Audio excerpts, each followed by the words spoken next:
I love my purple sand cherry, but every time it rains, this is what it looks like. It completely droops. The weight of the water droplets is too much for it to handle. But then it's fine, it just stands back up, so I guess it's not a problem. Shaking off the rain droplets definitely doesn't hurt.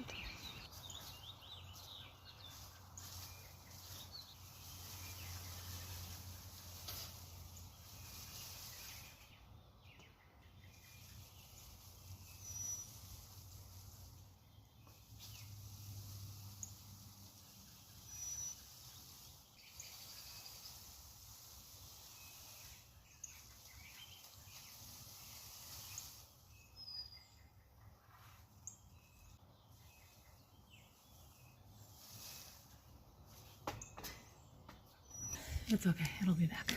Still a little drippy, but much better.